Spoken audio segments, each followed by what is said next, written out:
ফিরাউন যখন মিশরের প্রধানমন্ত্রী, ফিরাউন যখন মিশরের অধিপতি, ওই মিশরের যিনি প্রধান হয় তাকে ফিরাউন বলা হতো, নাম তার মুসলমান নমরুদ। এই যখন মুসলমান শুনে নাও, উনি যখন ওখানের প্রধানমন্ত্রী, সর্বপ্রথম মুসলমান তার পার্সোনাল উজির ছিল কাবুল। কাবুল বলে, ভাই যদি চিরস্থায়ীভাবে ক্ষমতা ঠেকায় রাখতে হয়, এক নম্বরে শিক্ষাঙ্গ বন্ধ করতে হবে, মানুষকে আগে মূর্খ বানাইতে হবে। মানুষকে যদি গুমরাহি বানাইতে পারো, মূর্খ বানাইতে পারো, চিরস্থায়ী ক্ষমতা ঠেকায় রাখা যাবে। এই জন্য ক্ষমতা ঠেকানোর জন্য এক নম্বরেই হলো শিক্ষাঙ্গনটা ধ্বংস করার দরকার। আজকে আমার বাংলাদেশের একই অবস্থা দেখছি বাবা। প্রথম এই দেশে যারা এই ক্ষমতায় আসছে, সর্বপ্রথম শিক্ষাঙ্গনে হাত দিছে, কারণ আমার সন্তানদেরকে মূর্খ বানানোর জন্য, এই সন্তানদেরকে আজকে খারাপ পথে ফিরানোর, খারাপ পথে ঢুকানোর জন্য যেগুলো ষড়যন্ত্র দরকার ছিল সবগুলো তারা করে ফেলেছে। জোরে জোরে চিল্লায় বলা যাবে না ঠিক কিনা? আজকে যারা শাহজালালের দিকে নজর দেন, আব্দুল কাদেরের দিকে নজর দেন, তাদের জন্য একটা কথা আমি বলে যাই, শুনে নেন। এই শাহজালাল ইয়ামানি যখন এই সিলেটের জমিনে আসলো, গোরগোবিন্দ ঘোষণা করে দিল, যুবকরা শুনে নাও, তোমাদের জানার দরকার, বাচ্চারা জানার দরকার, কারণ তোমাদের তো এখন পাঠ্য বইয়ে পাবা না, আর তোমাদের সেই সময় নাই যে একজন ওলি আল্লাহদের জীবনী পড়বা। এখন তোমরা শুধু ফেসবুক নিয়ে ব্যস্ত, কার্টুন নিয়ে ব্যস্ত, টিকটক নিয়ে ব্যস্ত। আমি অনুরোধ করবো, বাবারে একটা ওলির জীবনী পড়, দেখবি তোর জীবনটা পরিবর্তন হয়ে যাবে। এই আব্দুল কাদেরের যদি জীবনীটা পড়ো, একজন মুরব্বীর কাছে বসে শোনো, দেখবা তোমার পরিবর্তন হওয়ার জন্যে ওনার আদর্শ, ওনার মতই যথেষ্ট হয়ে যাবে। জোরে বলেন ঠিক কিনা? শাহজালাল ইয়ামানি যখন 360 জন আউলিয়া নিয়ে আসলেন, গোরগোবিন্দ ঘোষণা করে দিল, নৌপথ বন্ধ, বিমান পথ বন্ধ, সব রাস্তাঘাট বন্ধ করে দিল। আল্লাহু আকবার, আরো জোরে। সব যখন বন্ধ করে দিল, আমার যুবক বাবারা শুনে নাও, শাহজালাল ইয়ামানি জমিনের মধ্যে আগমন করলেন। নৌকালা মাঝিবন বাড়ি যে ঘুমাইলেন, সমস্ত গাড়ির ড্রাইভাররা গাড়ি বন্ধ করে দিলেন। নৌপথ বন্ধ, বিমান পথ বন্ধ, আকাশ পথ বন্ধ। আল্লাহ রাব্বুল আলামিন ইয়ামেন থেকে 360 জন আউলিয়া নিয়ে পাঠাইলেন কোথায়? ও মুসলমান, কাশ্মীর ঘুরাইয়া ভারতবর্ষের মধ্যে দিয়া এই সিলেটের জমি, যেখানে ছিল বিশাল পাহাড়, যেখানে ছিল বিশাল বন জঙ্গল, যেখানে ছিল মুসলমান বড় বড় বাঘ ভাল্লুক, ভয়ঙ্কর অবস্থা, সেখানে আল্লাহ রাব্বুল আলামিন আল্লাহর ওলিকে আনলেন কেমন ভাবে? একটু বোঝার দরকার, জ্ঞান খাটায়া শোনেন বাবা, একটু ব্রেন দিয়া শোনেন, দিলের কান্ডা দিয়া শোনেন, কাজে লাগবে যুবক বাবারা। শোনো, শাহজালাল ইয়ামানি এসে যখন সুরমা নদীর কিনারায় বসলেন, যখন কিনারায় দেখে নৌকা নাই, এপারে বয়ে আসে, নৌকা নাই, যাবে কেমনে, পার হবে কেমনে? রব্বে কারীম ওলিদের কাছে আসে ইলহাম, নবীদের কাছে আসে ওহী। ইলহামের মাধ্যমে শাহজালাল ইয়ামানি 2 রাকাত নামাজ আদায় করলেন। নামাজ আদায় করিয়া নিজের জায়নামাজ মুবারক এই জমিনের মধ্যে ফেলাইয়া দিলেন, পানির ভিতরে, সুরমা নদীর ভিতরে ফেলাইয়া, একজন নয়, দুজন নয়, 360 জন আউলিয়া পার হলেন সুরমা নদী জায়নামাজে ভর করে। জোরে বলেন মারহাবা। যেখানে জাহাজ ডুবে যায়, বড় বড় স্টিমার ডুবে যায়, কিছুদিন আগে দৌলতিয়া ঘাটে ফেরি পর্যন্ত ডুবা গেছে, আর আল্লাহর ওলি শাহজালাল ইয়ামানির জায়নামাজে ভর করে 360 জন আউলিয়া পার হয়েছে। জোরে বলা যাবে না মারহাবা? একটু আস্তে কইবেন না জোরে কইবেন? আমি বলতেছি না আপনারা তারে মানেন, তবে তাদের বিরোধিতা করবেন না। এই জন্য দোহাই দিয়ে যে আপনাদেরকে, যে বাবা আপনাকে জন্ম দিল, যে মা আপনাকে গর্বে রাখলো, সেই মা বাবার সঙ্গে দুশ্মনী করেন না। আজকে সিলেটের জমিনে যারা ইসলাম চিনলেন, ইসলাম বুঝলেন, সেই আল্লাহর ওলিদের অবদান অস্বীকার না করলেও তবে তাদের বিরোধিতা কেউ করেন না। জোরে বলেন ঠিক কিনা? ও যুবক, দিলের কান্ডা লাগা শোনো, ইতিহাস থেকে শিক্ষা নাও।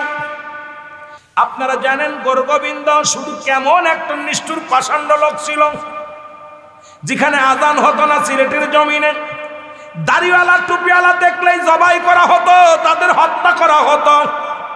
সেই জমিনে আজকে অসংখ্য মুসলমান। শুধু তাই নয়, বুরহানুদ্দিন নাম শুনেছেন, তার কলিজার একটা সন্তান হলো, ছেলে সন্তান হলো, আকিকা করলেন সুন্নাতে আকিকা, সুন্নাতে রাসূল।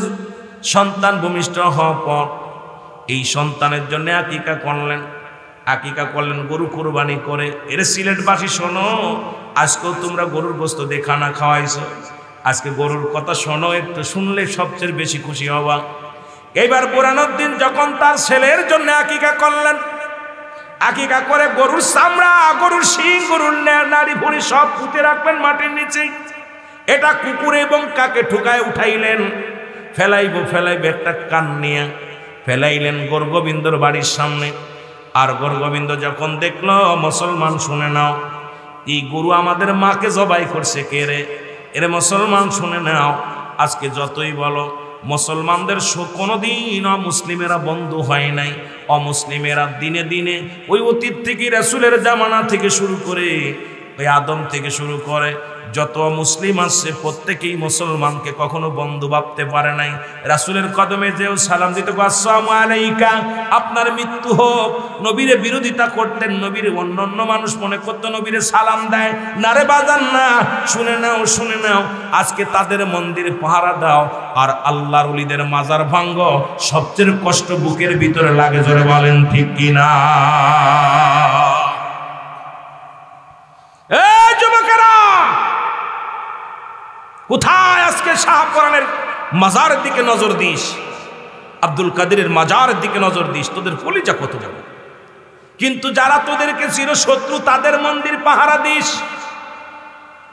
যুবক, তেলের কান্ডা লাগা, শুনে নাও। আমার বাবারে বুরহানুদ্দিনের ছেলেটার জন্য আকিকা করলেন। গোরগোবিন্দ সকালবেলা গন্তি কুড়ি দেখে গরুর মাথা বা গরুর চামড়া, আমাদের মারে জবাই করলো কে রে? পাগল হয়ে গেল গোরগোবিন্দ।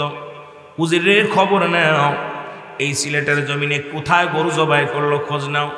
খবর নিতে নিতে পাইল কোথায় বুরহানুদ্দিনের কলিজার টুকরা সন্তান। আমার বাচ্চারা শুনে নে বাবা, আজকে তাদের বিরোধিতা করিস।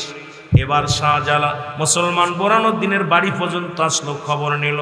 খবর পৌঁছে গেল গোরগোবিন্দর কাছে, হুজুর বুরহানুদ্দিন তার ছেলের জন্য আকিকা করেছে, গরু কুরবানি করে, গরু জবাই করে। মুসলমান গোরগোবিন্দ সৈন্যদেরকে নিয়ে বাড়ি ঢুকলেন। কলিজার টুকরো সন্তানকে কোল থেকে টান দে, বুরহানুদ্দিনের হাতের থেকে নিয়ে টান দিয়ে জমিনের মধ্যে ফেলাইয়া খোলা তরবারি দিয়া জবাই করে দিছে। জোরে বলো আল্লাহু আকবার। ও যুবক,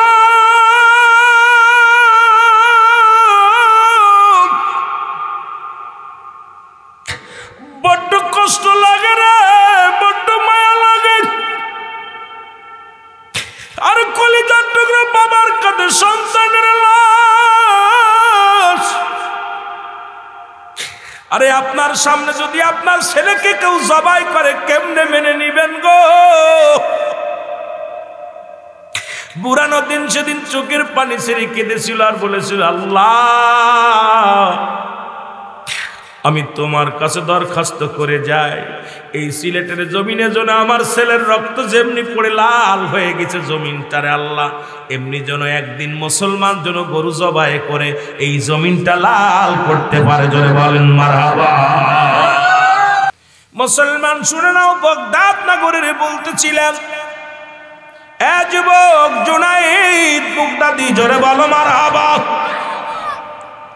উনি একবার যুদ্ধের সমস্ত রাজ্যের প্রধান, যিনি ছিলেন তৎকালীন জামানায়, যিনি প্রধানমন্ত্রী, জুনাইদ বাগদাদিকে বললেন, বাবারে আজ থেকে তোমাকে আমি রাজ দরবারে চাকরি দিলাম, এখান থেকে যুদ্ধ করো, এখান থেকে তুমি কুস্তি খেলবা, রাজ দরবার থেকে তোমার সব খরচপাতি গ্রহণ থেকে সব দেয়া হবে। বাবারে আজ থেকে নাম থাকবে তোমার নাম কুস্তিবীর জুনায়েদ বাগদাদি, জোরে বলো আল্লাহু আকবার। হঠাৎ কিছুদিন যেতে না যেতে একজন আশিক রাসূল উনি আসলেন, বাগদাদ নগরে আসলেন। এসে রাজার দরবারে শুনতে পাইলেন এখানে কুস্তিবীর জুনায়েদ আছে, তাকে কেউ যদি ঠগাইতে পারে, যদি কেউ তারে পরাজয় করাতে পারে, মোটা অঙ্কের প্রাইজ তাকে দেয়া হবে। উনি দেখে চিন্তা করলেন, আরে আমি যাব কুস্তি ধরব, জুনায়েদ বাগদাদির সঙ্গে কুস্তি ধরব। এই কথা শুনিয়ে রাজ দরবারে চলে আসলেন। এসে রাজার দরবারে দরখাস্ত করলেন, হুজুর আমি আপনার বীর কুস্তিবীর জুনায়েদের সঙ্গে কুস্তি লড়তে চাই। লোকটার দিকে তাকায় দেখে গায়ের মধ্যে কোনো গোশ নাই, আছে কিছু দাড়ি, একটা টুপি মাথায়, কিছু দাড়ি, একটা পাঞ্জাবি গায়ের মধ্যে। এই লোকটা সে জুনায়েদের সঙ্গে কুস্তি ধরার জন্য। বাবারে তুমি কি জুনায়েদের নাম শুনেছো? বলে শুনছি। তারে কি দেখছো? কয় না। কয়ের সঙ্গে কুস্তি ধরবে গোটা আরব রাজ্যের মধ্যে নাই, এই রাজ্যের মধ্যে নাই, পৃথিবীর মধ্যে নাই। বাগদাদ নগরের মধ্যে এত বড় সাহসালা, এত বড় গায়ে বল, এত বড় কুস্তিবীর আর দ্বিতীয় কেউ নাই। উনি বললেন আমি ধরব কুস্তি তার সঙ্গে। ও যুবক, এবার কুস্তির দিন পড়া হলো, আগামী দিন কুস্তি হবে। যদি জুনায়েদকে কেউ ঠকাইতে পারে অনেক মূল্যের পুরস্কার তাকে দেয়া হবে। এই কথা শুনিয়ে আশিক রাসূল রওনা হয়ে গেলেন। এসে কুস্তির ময়দানে হাজির হয়ে গেলেন। সব মানুষ খুব আগ্রহ করে গেলেন যে জুনায়েদের সঙ্গে কুস্তি ধরবে, এমন বীর কোনো দেখি নাই, এমন কোন বীরের নজরও আমাদের পড়ে নাই, এমন কোন বীরের নাম শুনি নাই। ওই থেকে মদিনা থেকে এক বীর আসছে জুনায়েদের সঙ্গে কুস্তি ধরার জন্য। হাজার হাজার মানুষ দেখার জন্য আসছে। এবার কুস্তির ময়দানে হাজার হাজার মানুষ। জুনায়েদ আসছে, যখন আসে দাঁড়াইছে ওই আশিক রাসূল, উনিও গুটি গুটি পায়া গায়ে আসছে। এই যে যখন কুস্তি ধরবে জুনায়েদ ডাকতে বলে, বাবা তুমি মরার জন্য আসছো নি? তোমার কি গায়ের মধ্যে আমার এক বাহুর বল আছে? আশিক রাসূল ডাকতে কয়, জুনায়েদ এত ফালাফালি করো না, আমি আসছি তোমার সঙ্গে কুস্তি ধরতে। ধরা হোক কে জয় কে পরাজয়, তারপরে বোঝা যাবে। জুনায়েদ একটু বসে দাঁড়াই রইলেন পাশে। মুসলমান নেফরি আসলেন, যিনি নেফারি আসলেন, দাঁড়াইলেন মাঠের মধ্যে। জুনায়েদ ডাকদা জুনায়েদকে আশিক রাসূল ডাকতে কয়, জুনায়েদ রে আমি জানি আপনার সঙ্গে আমি কিছু কানে কানে কথা বলতে চাই। জুনায়েদ বলে, কি বলতে চাও? বলে, সবার সামনে বলা যাবে না, আপনার কানে কানে বলবো। এবার আশিক রাসূল কান্ডা গায়া দিছে। আগানো পর আশিক রাসূল চোখের পানিগুলো ছেড়ে বলে,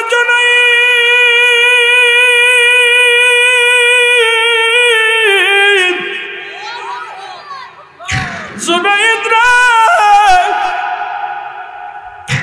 আমার সমস্ত দেহের মধ্যে যে শক্তি আছে তোমার এক বাহুর মধ্যে তার বেশি শক্তি রে জুনায়েদ। আমি জানি তোমার এক বাহুর বলের সঙ্গে আমি পারবো না, তোমার এক হাতের সঙ্গে আমি পারবো না। আমি এসেছি জুনায়েদ রে, আমি মক্কা মদিনা থেকে এসেছি। ও জুনায়েদ শুনে নাও, আমার নবীর আহলে নবীর বংশরা সৈয়দ গোষ্ঠীর কিছু মানুষ, ও আশিক রাসূলেরা শুনে নাও, আমার নবীর দলের কিছু মানুষ, আমার নবীর মুসলমান শুনে নাও, আমার নবী বংশের কিছু মানুষ, সৈয়দ বংশের কিছু মানুষ অনাহারে আছে রে জুনায়েদ। ওই অনাহারে কি খাবার দেওয়ার জন্য আমি জুনায়েদ এসেছি তোমার সঙ্গে কুস্তি ধরতে রে জুনায়েদ। একমাত্র তুমি পারো নবী বংশের মুখে খাবার দিতে রে জুনায়েদ। জুনায়েদ রে আমি এসেছিলাম বাগদাদ নগরে বাদশার কাছ থেকে কিছু সাহায্য নিব, কিন্তু নবী বংশের মানুষের মুখ ছোট হয়ে যাবে, তাদের মাথা নত হয়ে যাবে। এই কারণে আমি বাদশার কাছে সাহায্য চাই নাই, তোমার সঙ্গে কুস্তি ধরে যদি জয় লাভ করি রে জুনাইদ, এই টাকাগুলো এই সম্পদগুলো নিয়ে আমি নবী বংশের মানুষের মুখে খাবার দিব। তুমি পারো একমাত্র নবী বংশের ইজ্জত রক্ষা করতে, তুমি পারো একমাত্র নবী বংশের মুখে হাত দিতে। জোরে বলো মারহাবা। এ ভাইরা আমার, বন্ধুরা আমার, রব্বুল আলামিন রিয়াজুল জান্নাহ বেহেশতের বাগানে আসার মতো বসার মতো সুযোগ দান করল। এই সময় কত মানুষ জেলখানায়, কত মানুষ হাসপাতালে, কত মানুষ মৃত্যু শয্যায় সজ্জিত। রব্বুল আলামিন আপনাকে আমাকে জেলখানায় নেন নাই, হাসপাতালে নেন নাই, সুন্দর পরিবেশ রিয়াজুল জান্নাহ বেহেশতের বাগানে বসার মতো সুযোগ দান করলো। উচ্চ কণ্ঠে আওয়াজ দিয়ে বলেন আলহামদুলিল্লাহ। এই যে জিকির করলাম মুসলমান, গভীর মনোযোগ। জিকির কার? আর একটু জোরে বলেন কার? জিকির আল্লাহর। মুসলমান জিকির দুভাগে বিভক্ত, একটা হলো জাহিরি, একটা হলো বাতিনি। জাহিরি জিকিরটি স্পষ্ট জিকির, আল্লাহ আল্লাহ আল্লাহ জিকির। বাতিনি জিকিরটা যেটা মুসলমান চুপে চুপে জিকির, এটা আবার দুভাগে বিভক্ত। একটা হলো ঠোঁট বন্ধ জিহ্বা চালু, আর একটা জিহ্বাও বন্ধ ঠোঁটও বন্ধ। মানব দেহের বাম দুধের নিচে একটা হাড়, হাড়ের নিচে একটা গোস্ত, গোস্তটাকে আরবিতে বলে কল্ব, ইংলিশে বলে হার্ট। এটা যাদের পবিত্র, বাংলায় বলে হৃৎপিণ্ড। এটা যাদের পবিত্র, সমস্ত দেহ রাজ্য পবিত্র। জোরে বলেন মারহাবা। এখন কিতাবের ভাষায় জিকির আছে চার ভাগে বিভক্ত। জোরে বলেন আল্লাহু আকবার। যেহেতু জিকির দিয়ে শুরু করেছি, একটু না বললে অনেকের ভিতরে খটকা লেগে যাবে। মুসলমান শোনো, জিকির চার ভাগে বিভক্ত। তিরমিজি শরীফের ও মুসলমান দ্বিতীয় খণ্ড 175 নম্বর পৃষ্ঠা। এতদিন জিকির করেছেন আল্লাহ, আল্লাহর জিকির না। এই জিকিরটার নাম হলো ইসমে জাতের জিকির, যেটা একটু আগে করলেন আল্লাহ আল্লাহ আল্লাহ। মুসলমান কোরআন হাদিস যতগুলো গবেষণা করবেন, কিতাবের ভাষায় জিকিরটার নাম হলো মুসলমান ইসমে জাতের জিকির। জোরে জোরে চিল্লায় বলা যাবে না সুবহানাল্লাহ। বাইহাকি শুআইবুল ঈমানের প্রথম খণ্ড 337 338 নম্বর পৃষ্ঠা। কিতাবের নাম লিখবেন, পৃষ্ঠা গুনবেন, না পাইলে ধরবেন। মুসলমান শোনো, যেহেতু আমরা সুন্নিরা যখন জিকির করি, অনেক মানুষ এটা নিয়ে আবার তরিকাপন্থী ভাইয়েরা যারা জিকির করে, এটা নিয়ে অনেকেই গবেষণা করে, অনেকেই এটাকে বন্ড বলে। অনেকেই জিকির যখন করে এদেরকে পাগল বলে, অনেকেই বন্ড বলে, অনেকেই প্রতারক বলে। মুসলমান শুনে নেন, এতদিন জিকির করেছেন কালেমার জিকির, না না, কোথাও কোনো কিতাবের মধ্যে কালেমার জিকির পাবেন না। এই জিকিরটার নাম হলো নাফি জাতের জিকির, লা ইলাহা ইল্লাল্লাহু মুহাম্মাদুর রাসূলুল্লাহ সাল্লাল্লাহু আলাইহি ওয়াসাল্লাম। জোরে জোরে চিল্লায় বলেন মারহাবা। এ মুসলমান, কানজুল মানের প্রথম খণ্ড আগে লিখে নেন। যারা তরিকাপন্থী আছেন লিখে নেন কিতাবের নাম, জিকিরের নাম। কারণ প্রতিদিন রুহুল আমিন আসবে না, প্রতিদিন আলেম উলামা আসবে না। যেটা করবেন সেটার পিছনে দলিল থাকা লাগবে। আমার বাবারা, আমার গভীর মনোযোগ। কানজুল মানের প্রথম খণ্ড 200 মুসলমান 14 নম্বর পৃষ্ঠা। আমি যে কিতাবের নাম বলি, কিতাব লেখেন, আর আমি যে পৃষ্ঠার নাম বলি, যদি না পান এসে ধরবেন, ওপেন ভয়ের কোনো কারণ নাই। একদিন জিকির করেছেন তওবার জিকির, কোনো কিতাবে দ্বারা তওবার জিকির নাই। এই জিকিরটার নাম হলো কুওয়াতের জিকির, লা হাওলা ওয়ালা কুওয়াতা ইল্লা বিল্লাহ। জোরে বলেন মারহাবা। ইবনে মাজার মধ্যে 4 নম্বর জিকির, সুবহানাল্লাহ আলহামদুলিল্লাহ লা ইলাহা। আরো জোরে বলেন সুবহানাল্লাহ আলহামদুলিল্লাহ লা ইলাহা। এই দুনিয়ার মুসলমান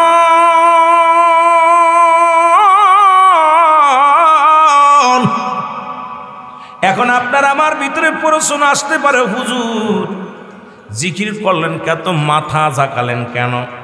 আজকে মুসলমান যিনি বসে আছেন ইনি কোরআনের হাফেজ, আমার ভাই বসে আছে, আর সবচেয়ে বেশি জিকির করে কোরআনের পাখিগুলো। বিসমিল্লাহির রহমানির রহিম, ইন্নাল্লাযীনা ক্বালু রাব্বুনাল্লাহু সুম্মা ইসতাকামু তাতানাজ্জালুল মালাঈকাতু আল্লাহ। আরে বাবা, সবচাইতে বেশি জিকির করে কোরআনের পাখিগুলো। আমরা জিকির করতে গেলে বলি আল্লাহ আল্লাহ, এটা দেখে কিছু বেঈমান মুনাফিকরা বলে ওই দেখ মাথা কোটে উকুরু কুরু করে। সবচেয়ে বেশি জিকির করে যারা কোরআনের পাখিগুলো। জোরে বলেন ঠিক কিনা? আর একটু জোরে জোরে চিল্লায় বলা যাবেন আল্লাহু আকবার। কষ্ট হয়নি আপনাদের? কষ্ট হয়? জোরে বলেন কষ্ট হয় কিনা? সবচেয়ে বেশি জিকির করে কোরআনের পাখিগুলো, কারণ সব সময় পাছা ঢলে আর জিকির করে এইভাবে করে বাবারে বাবা। জোরে করে আমরা তো আল্লাহ আল্লাহ সুবহানাল্লাহ আলহামদুলিল্লাহ লা ইলাহা। এখন কইতে পারেন হুজুর এটাও মানলাম, এটাও নাই মেনে নিলাম, কিন্তু আপনারা জিকিরের সমাজে সামা গান কোন দলিলে আছে? ও যুবক, যদি দলিল না থাকে সুন্নিরা সেটা পালন করে না, কারণ গায়েবী কোনো আওয়াজ সুন্নিরা এইগুলো মুসলমান তোমাদের মতো মন গোড়া, তোমাদের অমুক গুরু বলছে, অমুক জনই বলছে, এইটা সুন্নিরা বলে না। মুসলমান শুনে নাও, রাসূলের দরবারে দুজন সাহাবী ছিল যারা রাসূলকে নাচ শোনাতেন। জোরে জোরে বলেন আল্লাহু আকবার। ও মুসলমান শুনে নাও, রাসূলের দরবারে দুজন সাহাবী ছিল যারা সদা সর্বদাই আমার নবীকে কবিতা আবৃত্তি করে শোনাইতেন, গজল শোনাইতেন, নাচ শোনাতেন। আমরা কিছু গজল গাই, তার তালে তালে আল্লাহ আল্লাহ জিকির জারি করি। মুসলমান আমরা কোনো মানুষের নামে জিকির করি না, জিকির করি রব্বে কারিমের। জোরে বলেন ঠিক কিনা? মুনাফিক সিনার উপায় হলো যখন জিকির করবে, যখন জিকির করবে তখন কি করবে? অলসিতা করবে, গাফিলতি করবে। আর যখন নামাজ দাঁড়াবে তখন অলসতা করবে। নামাজে দাঁড়াইলে মুনাফিক সিনা যায়, দেখবেন এক পায়ে দাঁড়াবে, হাত পা খাজাইবে, গলায় খুশখুশি করবে। আর জিকির যখন করবে মুনাফিকগুলো জিকিরের সময় তাকায় তাকায় দেখবে আর ভণ্ডামি করবে। আল্লাহ জিকির করতে যায় যাদের মন চায় না, আল্লাহ জিকির করতে যারা ধোঁকাবাজি করে, এদের মতো মুনাফিক আর দুনিয়ার মধ্যে কেউ নাই। জোরে বলেন ঠিক কিনা? জোরে জোরে চিল্লায় বলা যাবেন আল্লাহু আকবার। এখন সমস্ত মাখলুকাতি কার জিকির করে? আল্লাহর। জোরে বলেন কার? আর একটু জোরে চিল্লায় বলেন কার? ও যুবক, একমাত্র মানুষ এবং গাছ জিকির করে আল্লাহর, নোয়া জিকির করে আল্লাহ। একমাত্র গাছ এবং মানুষ মাথা নোয়া জিকির করে আল্লাহ। জোরে জোরে চিল্লায় বলা যাবে না মারহাবা। আল্লাহ কয় আলা সাবধান, ইন্না নিশ্চয়, আলা ইন্না উলিয়াল্লাহি, আল্লাহর তরফ থেকে যারা ওলি হয়, লা নাই খাউফুন শব্দের অর্থ ভয়, ওলা যদি অবস্থান করে হুমদের উপরে জানুন, তাদের কোনো চিন্তা নাই, ভাবনা নাই। এ মুসলমান, নামাজের আগে আলা নাই, হজের আগে আলা নাই, যাকাতের আগে আলা নাই। আল্লাহর মাহবুব বান্দা আল্লাহর ওলিদের বিষয়ে বলতে যাইয়া রব্বি করিম শুরুতেই বলছে আলা সাবধান। ওলি আল্লাহদের বিষয়ে কথা বলতে যায় রব্বি করিম বলে সাবধান, রাসূলও বলে সাবধান। বলতেছিলাম হাদিস শরীফ থেকে, মুসলমান শুনে নাও। মেরকাত শরে মেরকাতের 10ম খণ্ড 722 নম্বর পৃষ্ঠা, তাফসীরুল বায়ান 5ম খণ্ড 524 নম্বর পৃষ্ঠা। রাসূল বলে আলা সাবধান, ইন্না নিশ্চয়, ওদিকে আল্লাহ কয় আলা, রাসূলও কয় আলা। এই পৃথিবীর মধ্যে বাংলার জমিনে অসংখ্য আল্লাহর ওলিরা শুয়ে আছে, যাদের বিষয়ে কথা বলতে গেলে একটু হিসাব করে বলা লাগবে। জোরে বলেন ঠিক কিনা? এর দুইটা দেশ, একটা দেশ হলো সোনার মদিনা, আর একটা দেশ হলো সোনার বাংলা। এক দেশে অসংখ্য নবী আগমন করেছে, আর একটা দেশের মধ্যে অসংখ্য আল্লাহর ওলিরা আগমন করেছে। তার মধ্যে আজকের যিনি আল্লাহর ওলি, ও মুসলমান শুনে নাও, গভীর মনোযোগ দিলের কান্ডা লাগায়া শুনে নাও। তার মধ্যে একজন আল্লাহর ওলি মাওলানা হাফেজ আব্দুল কাদের সাহেব মুসলমান, শুনে নাও। তিনিও একজন আল্লাহর মাহবুব বান্দা ছিলেন, মুসলমান, শুনে নাও। যারা তার স্মরণে আজকে মাহফিল কানা করো, যাদের মৃত্যু নাই, যারা কবরের মধ্যে, তারা রওজা পাকের মধ্যে আরো বেশি বেশি আমল করার সুযোগ আল্লাহ দান করে, জোরে বলেন ঠিক কিনা। আল্লাহর ওলিদের কত পাওয়ার, আল্লাহর ওলিদের কত ক্ষমতা। আল্লাহর মাহবুব বান্দারা যারা এই দুনিয়ার মধ্যে আগমন করেছে, যারা দুনিয়ার কোনো মুখাপেক্ষী ছিলেন না, তারা পৃথিবীর মধ্যে আসা পর সবই তো ছিলেন আল্লাহর মুখাপেক্ষী, জোরে বলেন ঠিক কিনা।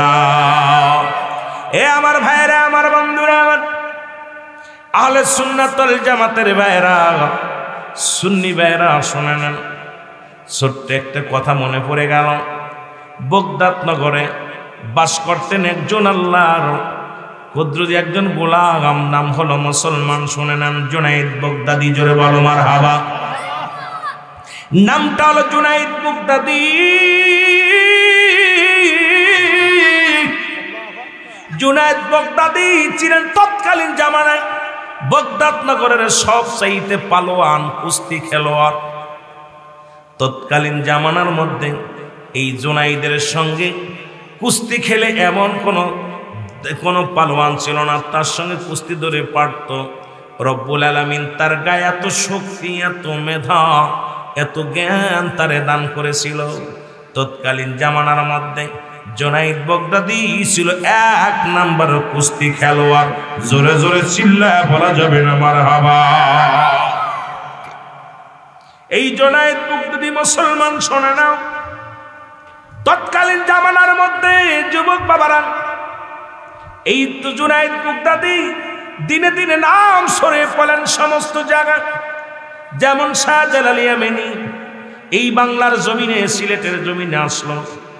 এখন বহির্বিশ্বে যে যদি সিলেটের নাম বলো, বাংলাদেশে যে শাহজালাল ইয়ামানি আসছেন, ও আমার যুবক ভাইরা, তোমরা শুনলে খুশি হবা। এই সিলেটের জমিনে মদিনার মাটি আছে, যে মাটি নিয়ে শাহজালাল ইয়ামানি উনি মক্কা মদিনায় গেলেন, রাসূলুল্লাহর দিদারত করে, রাসূলুল্লাহর সঙ্গে দিদার করে, এরপরে ইয়ামেন হইয়া এই বাংলার জমিনে, সিলেটের জমিনে আসলেন। একজন নয়, দুজন নয়, 360 জন আউলিয়া একত্রিত হয়ে আগমন করলেন, যাদের প্রশংসা না করে আমরা পারি না। আপনারা যদিও বাবার আপনারা মানেন না, কয় গোয়ালির দৌড়ের ঘাস মানুষে খায় না। একটা কথা মনে রাখবেন বাবা, সিলেটের শাহজালাল যদি নাই তো এই দাড়ি টুপি আপনার মাথায় থাকতো না। টুপিগুলো কার জন্য ব্যবহার করেন? আজকে দুনিয়ার মধ্যে মুসলমান, এই শাহজালাল আগে আসছে, তারপরে আসছে মাদ্রাসা। সেই মাদ্রাসায় লেখাপড়া করে মুসলমান আজকে সেই শাহজালালের বিরোধিতা করেন, শাহপরানের বিরোধিতা করেন, মুসলমান আব্দুল কাদের সাহেবের বিরোধিতা করেন। আসলে আপনাদের কপাল মন্দ, এই জন্য আল্লাহর ওলিদের চেনেন না, জোরে বলেন ঠিক কিনা। আমার ভাইরা, আমার বন্ধুরা, আমার আমি জুনাইদ বগদাদির পিছনে যাই, একটু কথা আমি আপনাদের স্মরণ করা দিয়ে যাই। সিলেট বিভাগের মানুষ একটু জানার দরকার, বোঝার দরকার। আমাদের এখন পাঠ্য বইয়ের মধ্যে শাহজালালের জীবনী যদি থাকতো, তাহলে আমরা অনেক কিছু অর্জন করতে পারতাম। আমরা ছোট্টবেলা রহমাতুল আলামিনের বাল্য জীবনের পাঠ্য বইয়ের মধ্যে পড়েছি, হযরত উমরে ফারুকের জীবনী পড়েছি, হযরত আলী রাদিয়াল্লাহু তাআলা জীবনী পড়েছি, হযরত আবু বকর সিদ্দিক রাদিয়াল্লাহু তাআলা জীবনী পড়েছি, আল্লাহর ওলিদের জীবনী পড়েছি। এখন পাঠ্য বইয়ের মধ্যে ঢুকায়া দিছে কেমনে বানর থেকে মানুষ হয়, কেমনে সমগামী করা যায়। তার কারণ আর বুঝতে বাকি নাই। আমাদেরকে গোমরাহি করার জন্য সবচেয়ে বেশি ষড়যন্ত্র হলো শিক্ষাঙ্গনে শুরু করেছে, জোরে বলেন ঠিক কিনা। আর এর মধ্যে একটা কারণ আছে, আগে বুঝতে হবে। আমার দয়াল নবী বিহনে আপন বলতে কেহ নাই জগতে, বলে না আপন বলতে,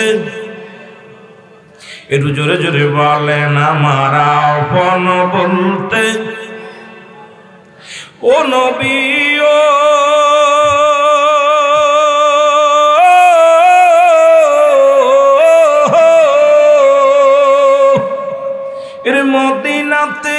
আছেন গো আপনি আমায় এতিম বানায়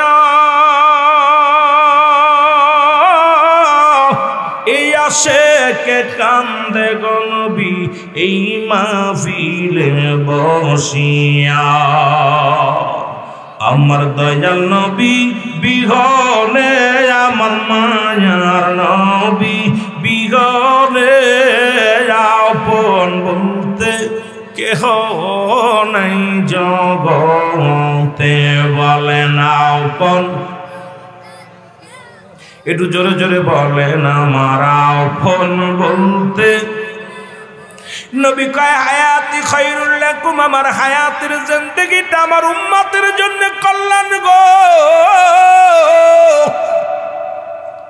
নবী কি বলে উম্মতিরা রে আমি দুনিয়া থেকে দুনিয়ার মধ্যে আগমন করলাম উলামা ইকরাম যারা সগো নবী বলেন হায়াতি খায়রুল লাকুম আমার হায়াতের জিন্দেগিটা আমার উম্মতের জন্য কল্যাণ স্বরূপ কারণ আমার উম্মতের সঙ্গে আমি কথাবার্তা বলেছি উম্মতের সঙ্গে চলাফেরা করেছি এই জন্য আমার উম্মতের জীবনটা ধন্য আবার নবীকে আমি দুনিয়া থেকে বিদায় নিলাম এটা আমার উম্মতের জন্য কল্যাণ স্বরূপ আমার নবী বলতেছেন মুসলমান ওফাতি খায়রুন লাকুম আমার ওফাতটা আমার উম্মতের জন্য কল্যাণ স্বরূপ কারণ পৃথিবীর মধ্য থেকে কোন উম্মত যদি গুনাহ ভালো কর্ম করে আমি রব্বি কারীমের দরবারে প্রশংসা করি আমার উম্মতের হইয়া আবার যদি কোনো ব্যক্তি গুনাহের কাজ করে সঙ্গে সঙ্গে আমি নবী আল্লাহর দরবারে ইস্তেগফার করি উম্মতের জন্য ভুল করে ছেলে মাফ চায় বাবা ভুল করে গ্রামের ছেলে মাফ চায় চেয়ারম্যান মেম্বার যাইয়া এমন নবীর উম্মত হই না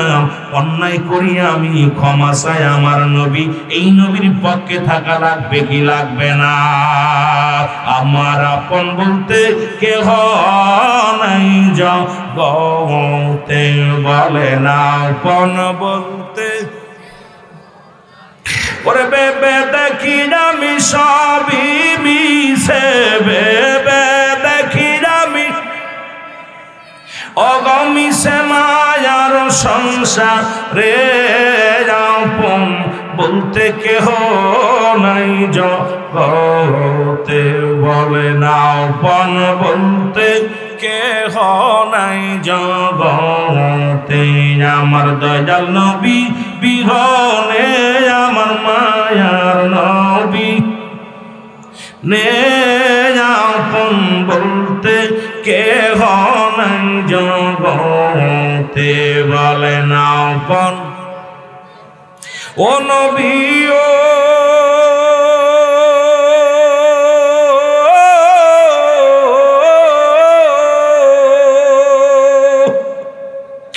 কঠিন মিজান যেদিন হইবে খাড়া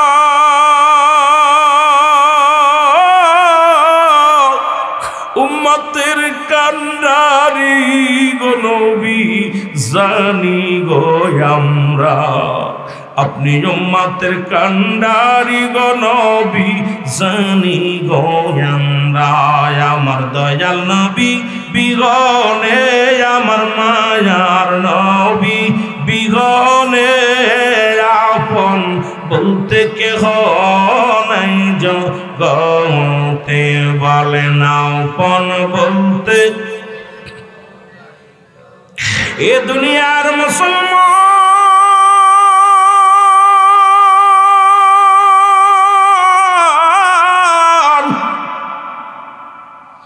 জুনাইদ যখন আওলাদে রাসূলের কথা শুনছে রে যখন নবী বংশের কথা জুনাইদের কানে লাগছে জুনাইদ চোখের পানিগুলো টাচ করে জমিনের মধ্যে ছেড়ে দিছে ডাক দেখ আল্লাহ আমি তো জীবনে কোনোদিন নবীরে দেখি নাই নবী বংশের মানুষ অনাহারে আছে সৈয়দ বংশের মানুষ অনাহারে আছে আমি জুনাইদ ও আমার আল্লাহ আমি জুনাইদ যদি আজকে জয় লাভ করি নবী বংশের মানুষের আমি পরাজয় করাবো আমি জুনাইদ যদি জয় লাভ করি নবী বংশের মানুষেরা অনাহারে আছে আল্লাহ আমার নবী বংশের মানুষেরা না খেয়ে আছে আল্লাহ আমি জুনাইদ কিভাবে জবাব দিব আল্লাহ তোমার দরবারে? আরে আমি জুনাইদ এখন কি করব রব্বে কারীম?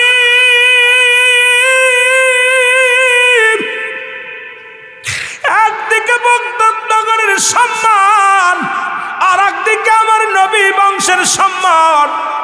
রব্বে কারীম রে, ও যুবক, আর সেই নবীর ভালোবাসে রে, যে নবী লাগবে কবরে, নবী লাগবে মিজানে, নবী লাগবে ফুলসিরাতে, নবী লাগবে আমাল কিয়ামতের ময়দানে। নবী বিনে কোনো বান্ধব পাবি না, নবী বিনে কোনো দরদি পাবি না, নবী বিনে কোনো গতি থাকবে না। সেই নবীর পক্ষে থাকা লাগবে কি লাগবে না? আর একটু জোরে জোরে চিল্লায় বলেন, লাগবে কি লাগবে না?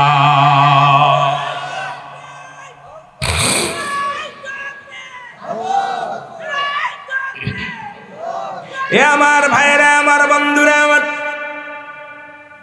জুনাইদ কুস্তিবীর এক পাশে দাঁড়াইলেন, আশেক রাসূল এক পাশে দাঁড়াইলেন, দুজন দু পাশে দাঁড়ানো হলো।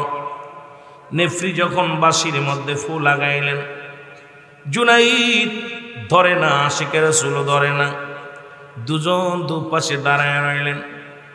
জুনাইদের সামনে আসবে আশেক রাসূল, গায়ের মধ্যে বল নাই, দাড়িওয়ালা টুপিওয়ালার গায়ের মধ্যে বল নাই। জুনাইদকে দেখিয়া থরথর করে কাঁপন শুরু করেছে। জুনাইদ নিজে গায়ে যায়, বুকের সঙ্গে টান দেনেছে, বুকের সঙ্গে টান দিয়া না কাল্ল, নবী বংশের মানুষ আমি বুকের মধ্যে ধরলাম। ও রব্বি কারীম, নবীরে তো দুনয়নে কোনোদিন দেখি নাই, নবী বংশের মানুষের আমি বুকের মধ্যে লাগাইলাম রে আল্লাহ। এই মানুষটাকে আমি কেমনে জমিনের মধ্যে ফেলবো? এই মানুষটাকে কেমনে আমি তারে পরাজয় করাবো? কিছুক্ষণ বুকের মধ্যে ধরে রেখে জুনাইদ নিজে নিজেই জমিনের মধ্যে পড়ে গেছে। জোরে বলা যাবে না আল্লাহু আকবার। এই আশেক রাসূলেরা খেয়াল করো, জুনাইদ জমিনের মধ্যে পড়ে গেল। সবাই তাকায় আশ্চর্য হয়ে গেলেন যে জুনাইদকে দেখে মানুষ তত্তর করে কাঁপেন। যে জুনাইদের সঙ্গে কুস্তি ধরার জন্য কোনো ব্যক্তি সাহস পায় না, এই লোকটা মাটির মধ্যে পড়ে গেলেন। আশিকে রাসূলকে বুকের মধ্যে আশিকে রাসূল বুকের উপরে উঠিয়া বিজয় উল্লাস করতে লাগলেন। জুনাইদ জমিনের মধ্যে পড়ে আছে, হাত পা নড়ায় না, হাত পা নড়ায় না, কথাও বলে না। প্রথমবার জয়লাভ করলেন আশিকে রাসূল। দ্বিতীয়বার আবার যখন কুস্তি হবে, জুনাইদ মুখের দিকে তাকায়া, আশিকে রাসূলের মুখের দিকে তাকায়া কলিজার মধ্যে দাও দাও করে আগুন ধরে গেছে। ডাক দে বলে, আল্লাহ, এই আশিকে রাসূলকে আমি কেমনে ফেলাইব রে? এই নবী বংশের মানুষের আমি কেমনে পরাজয় করাইব?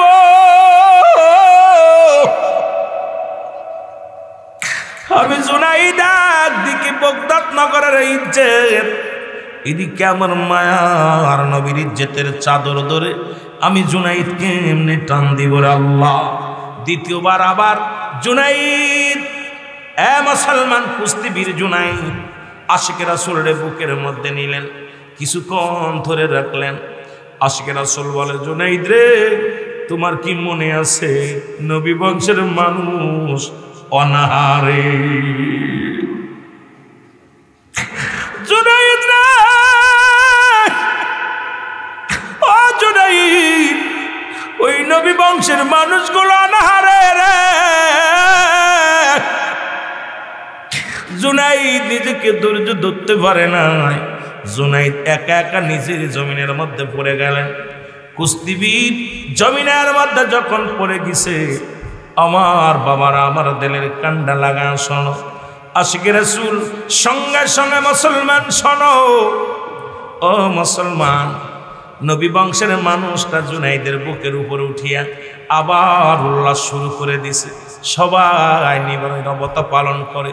সবাই আশ্চর্য হয়ে গেলেন যে জুনাইদের গায়ের মধ্যে যে বল, একটা বাহুর বল ওই কুস্তিবীরের ভিতরে নাই। এই লোকটা আবার পরাজয় হয়ে গেল। ও আশিকে রাসূলেরা দিলের কান্ডা লাগা শোনো, কি হতে কি হয়ে গেল। জুনাইদ দ্বিতীয়বার পরাজয় করলেন।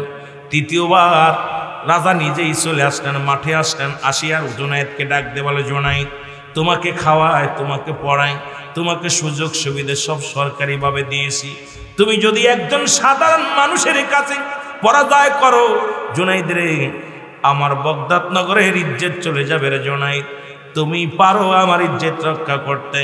জুনায়েদ একবার তাকায় মুসলমান বগদাদ নগরের প্রধানের দিকে, আবার তাকায় আওলাদে রাসূলের মুখের দিকে। আল্লাহ রব্বি কারীম,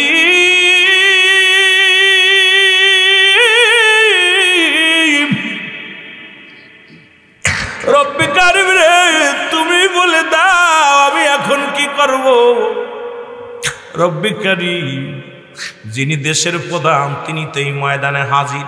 ও আমার রব্বে কারীম, ওদিকে আওলাদে রাসূল সামনে আমার, আমি যদি আওলাদে রাসূলকে জমিনের মধ্যে ফেলে দিই, আল্লাহ জবাব দিব কি আমার মদিনাওয়ালার কাছে? আমি জবাব দিব কি?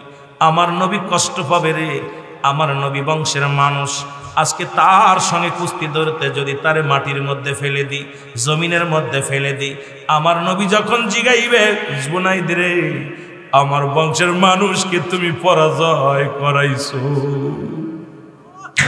আর সেই নবীর আলেমদেরকে কারবালার ময়দানে কেমনে হত্যা করলো রে? ওই ইয়াজিদের গোষ্ঠীর জালে কোনো দয়া নাই, কোনো মায়া নাই। ওই কারবালার প্রান্তে যেদিন হুসাইন ডাকতে বলেছিল, মুহাম্মাদান, ইয়া মুহাম্মাদান, আজকে মনে পড়ে যায় কথাগুলো বলতে গেলে। নিষ্ঠুর শ্যামরের দিলে কোনো মায়া ছিল না রে মুসলমান। আজকে একদল ইসলাম ইসলাম বলে গলা ফাটায়, তাদের দিলে কোনো মায়া নয়। আজকে দেখি মানুষ হত্যা করে, মানুষকে ধরে পিটায়। আজকে মুখের মধ্যে দাড়ি টুপি লইয়া, ও যুবক, মানুষ হইয়া মানুষের কেমনে আঘাত করে রে, বড় কষ্ট লাগে কলিজার মধ্যে। সেদিন হুসাইন ডাকতে বলেছিল, চোখের পানি ছেড়ে ছেড়ে বলতেছিল, সে জামানার শেষ নবী আসিলে ধরা,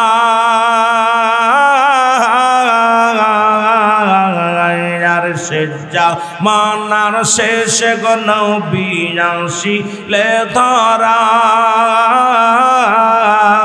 কত কাওয়াজ কৌতুব দলে দলে কদমে লুটায়, কত কাওয়াজ কৌতুব দলে দলে কদমে লুটায়। যার নবী কুলের সরদার তুমি, নবীদের নবী, তুমি নবী কুলের সরদার গো নবী, নবীদের নবী। রফাগারে করগ দয়া, ও দয়াল নবী। এই আল্লাহ আল্লাহ, নবী পারের কান্ডারি গো নবী, রহমতের ভান্ডারি, অফাগারে করগ দয়া, ও দয়াল নবী। আরে অফাগারে করগ দয়া, ও দয়াল নবী। আল্লাহ আল্লাহ, উম্মতের কান্ডারি হইয়া আসিলে ধরা, কত হুর পরি ফেরেশতা আয়েশা সালাম জানায়, আপনার সালাম জানায়। আল্লাহ আল্লাহ, উম্মতের দরদি হইয়া আসিলেন ধরা, কত হুর পরি ফেরেশতা এসে সালাম জানায়, আপনার সালাম জানায়। আল্লাহ আল্লাহ, আর নবী কোলের সরদার তুমি নবীদের নবী আর নবী কোলের সরদার তুমি নবীদের নবী ফাগারে করগ দয়া ও দয়াল নবী নবী পারে রকান্ডারি গো নবী পারে রকান্ডারি ও ফাগারে করগ দয়া ও দয়াল নবী আল্লাহ আল্লাহ লা ইলাহা ইল্লাল্লাহু মুহাম্মাদুর রাসূলুল্লাহ। সকলে বলুন আল্লাহুম্মা আমিন। জীবনের পঞ্জীভূত গুনার কথা মনে করিয়া রব্বি করিমের দরবারে দুখানি হাত উত্তোলন করে আবার বলি আল্লাহুম্মা আমিন। মহিয়ান গরিয়ান সর্বশক্তিমান মাবুদ ও আমার আল্লাহ, ঐতিহাসিক নাজিমুল শান বাৎসরিক ওয়াজ মাহফিল গো আল্লাহ, পীরে কামেল হযরত মাওলানা হাফেজ আল্লাহ দয়া করে আল্লাহ চিঙ্কফনি আল্লাহ রাহমাতুল্লাহ আলাইহির স্মরণে আজকের ঐতিহাসিক দোয়ার মাহফিল গো আল্লাহ, আজকের এই মাহফিলের ভুল ত্রুটি মাফ করো, মাফ করিয়া কবুল করো, কবুল করিয়া ইয়ার হাদিয়াটুকু সোনার মদিনায় পৌঁছায়া দাও রব্বে কারীম।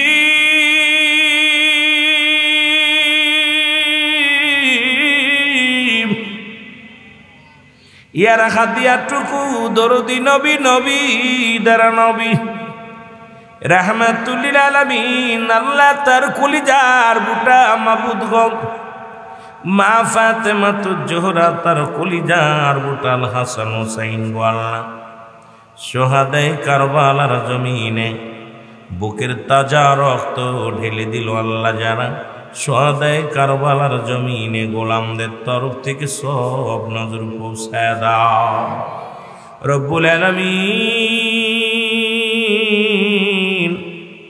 চার তরিকার ইমাম, চার তরিকার পীর মাশাইখ কাদরিয়া, সিস্তিয়া, নকশবন্দিয়া, মুজাদ্দিদিয়া আল্লাহ, খাস করে গাউসে পাক আব্দুল কাদের জিলানী, মাদার রহমাতুল্লাহ, কলমদার রহমাতুল্লাহ, শাহ জালাল শাহ পরান আল্লাহ, যত ওলিগণ বাংলার জমিনে শুয়ে আছে প্রত্যেকের আরোহে মোবারকে গোলামদের তরফ থেকে সব নজর পৌঁছায় দাও রব্বুল আলামিন।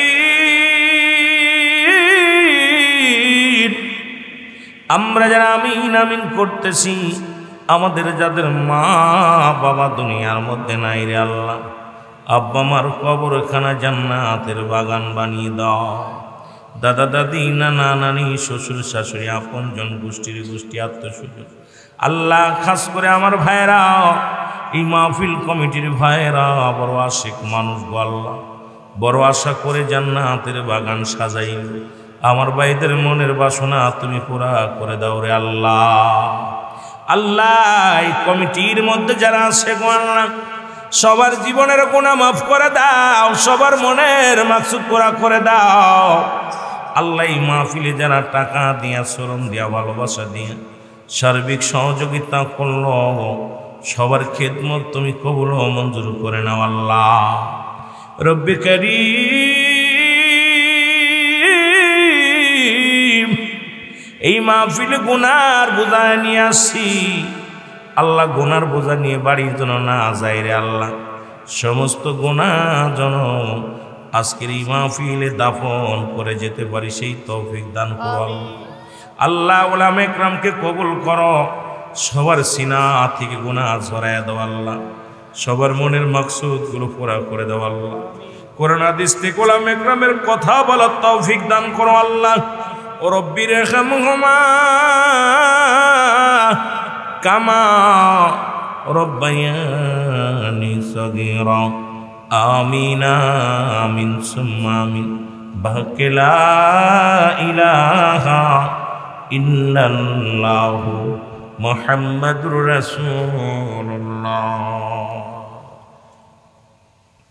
আলহামদুলিল্লাহ সমস্ত প্রশংসা সেই মহান রব্বুল আলামিনের দরবারে যে আল্লাহ রব্বুল আলামিন আপনাকে আমাকে ঐতিহাসিক রিয়াজুল জান্নাহ বেহেশতের বাগান আজকে যে আব্দুল কাদের সাহেব আজকে সিং কফনি সাহেব রহমতুল্লাহ আলাইহির ইসালে সব উপলক্ষে আজকে আপনাদের এই বাৎসরিক ইসালে সুন্নি মহাসম্মেলনের সমাবেশ, এই সমাবেশে আপনাদেরকে আল্লাহ রাব্বুল আলামিন আসার মতো বসার মতো সুযোগ দান করলো। উচ্চ কণ্ঠে আওয়াজ দেবেন আলহামদুলিল্লাহ। আজকের এই মাহফিল থেকে সালাম ও কদমসি জানাই কুল কায়নাতের নবী, নবীদের নবী, রাহমাতুল লিল আলামিনের পুত পবিত্র কদম মোবারকে। আজকের মাহফিল থেকে সালাম ও কদমসি জানাই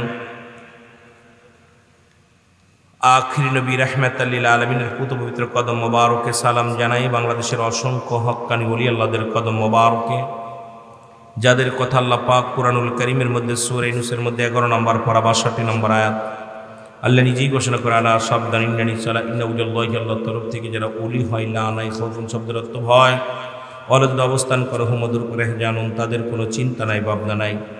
মিরকাত শাহ মিরকাত 10ম খণ্ড 722 নম্বর পৃষ্ঠা, তাফসীরুল বায়ান 5ম খণ্ড 524 নম্বর পৃষ্ঠা। রাসূল আকরাম সাল্লাল্লাহু আলাইহি ওয়াসাল্লাম বয়ান করেন আলা সাবধান ইন্নানি সালা ইন্না উজুল্লাহি আল্লাহর তরফ থেকে যারা ওলি হয় লা ইয়ামুত তাদের মৃত্যু নাই। অসংখ্য আল্লাহর ওলি শুয়ে আছেন, প্রত্যেকের পুত পবিত্র কদম মোবারকে জানাই সালাম। সালাম জানাই আজকের মাহফিলের সম্মানিত সভাপতি সাহেব, দিগার উলামা ইকরাম, মুসলিম ইমাম সাহেব, মুসল্লিগণ, সামনের পৃষ্ঠা আশিকান জাকিরান দান কুরআন মুসলমান ভাই বন্ধুগণ, সকলকে আবারও জানাই আসসালামু আলাইকুম ওয়া রাহমাতুল্লাহি ওয়া বারাকাতুহু। অনেক উলামা ইকরাম আজকে খাস করে মাওলানা জহিরুল ইসলাম ফরিদী সাহেব আসবেন, মাওলানা আব্দুল ওয়াদুদ সিদ্দিকী সাহেব আছেন, নুরুল্লাহ ভাই আলোচনা করেছেন, স্থানীয় উলামা ইকরাম আছেন। আজকের মাহফিলের সভাপতি জনাব আবু তাহের সাহেব আছেন এবং জনাব হযরত মাওলানা আলহাস দেওয়ান মাসুদ রাজা চৌধুরী সাহেব আছেন, অন্যান্য ভাইয়েরা আছেন। প্রত্যেকের নাম সময় পেলে বলবো, যেহেতু ভূমিকার মধ্যে সময় একটু নষ্ট করে ফেলেছি। আপনারা জানেন আমি রুহুল আমিন সিদ্দিকী সালাম বিনিময় করে আলোচনা করি, বেশিরভাগ ভূমিকার মধ্যে যাই না। তবুও যেহেতু লোকজন একটু কম, এই জন্যে শুরু থেকে একটু আপনাদেরকে সময় নষ্ট করেছি। সবাই মহব্বতের সঙ্গে দুরূদ শরীফ পড়েন, আগে আসেন আল্লাহুম্মা। মাইকের টোন কেমন হয়েছে? ডবল ওয়াইড টোনটা ইকো কমায় রাখেন, আগে বসে সবাই। ওয়ালা আলি সাইয়্যিদিনা, একটু মহব্বতের সঙ্গে জিকির করেন সুবহানাল্লাহ আলহামদুলিল্লাহ লা ইলাহা ইল্লাল্লাহু মুহাম্মাদুর রাসূলুল্লাহ সাল্লাল্লাহু আলাইহি ওয়াসাল্লাম। জোরে জোরে চিল্লায় বলেন মারহাবা। মহব্বতের সঙ্গে দুরূদ শরীফ পড়েন আল্লাহুম্মা। একটু জোরে জোরে দুরূদ শরীফ পড়েন, না দুরূদ পড়েন জোরে। ওয়ালা আলি সাইয়্যিদিনা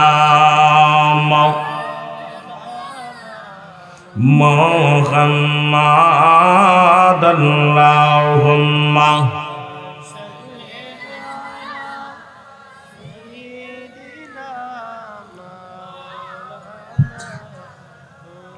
ওয়ালা আলি সাইয়্যিদিনা মদিনা যাইতে পারলাম না, মদিনা দেখতে পারলাম না, বলেন মদিনা যাইতে পারলাম না, মদিনা। একটু মহব্বতে বলা যাবে না, মদিনা যাইতে পারলাম না, মদিনা। আমি অসহায় তাই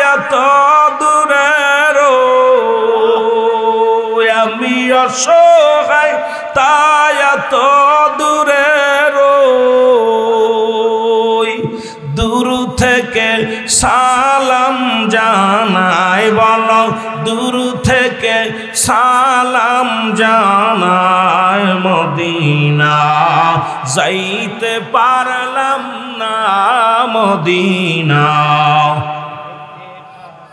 একটু মহব্বতে বলেন মদিনা যাইতে পারলাম না মদিনা। মদিনার নাম কত মধু,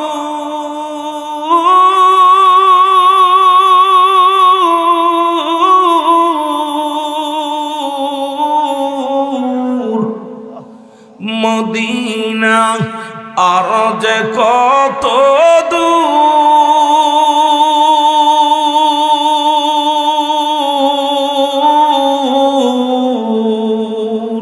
আর ওই মদিনার পথের ধুলি, বলো ওই মদিনার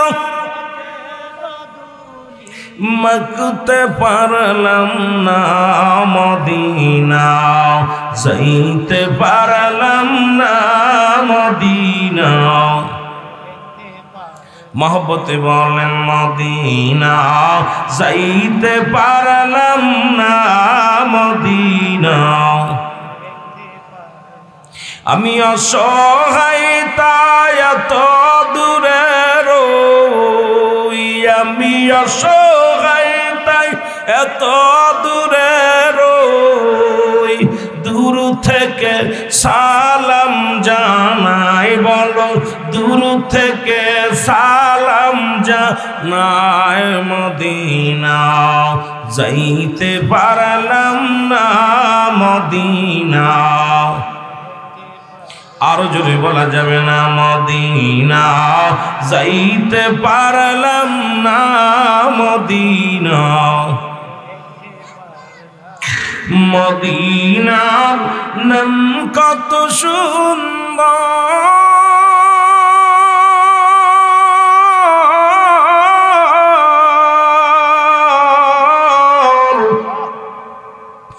মদিনা কের সে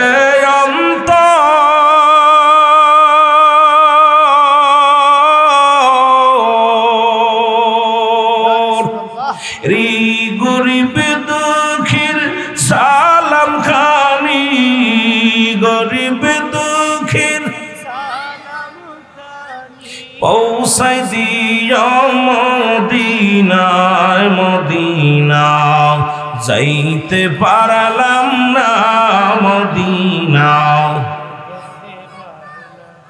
এ দুনিয়ার মুসলমান শুনে নাও, নবীর প্রেমিকেরা গো দিলের কান্ডা লাগান শুনে নাও। আজকে আমি কোরআনুল কারীম থেকে ছোট্ট একটা সূরা তেলাওয়াত করলাম, সূরা ইউনূসের মধ্যে 11 নম্বর পারা 62 নম্বর আয়াত।